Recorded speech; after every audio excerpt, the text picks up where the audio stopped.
Welcome to Kenton's videos. Enjoy the video. Sign into your Google account using a browser on desktop or mobile. Open the account menu by clicking your profile photo in the upper right corner. Select Manage your Google account from that menu to open settings. Choose Security from the left column to find access controls.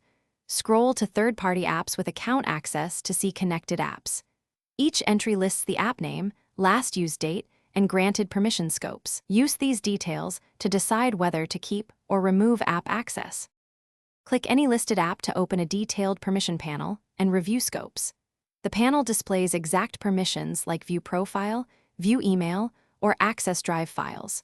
Note the last used date to detect stale or abandoned access. Press Remove Access to revoke the app immediately from your account. Confirm the removal when prompted to ensure the app cannot use OAuth tokens.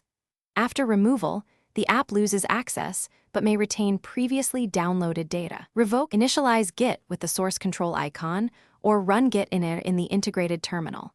Run and debug with the Run view, set breakpoints, and inspect variables during execution.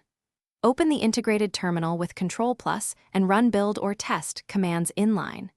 Install LiveShare to collaborate in real time and share terminals or servers securely.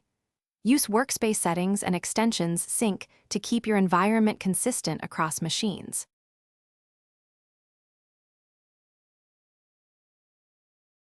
Thanks for watching. Consider subscribing if we helped you.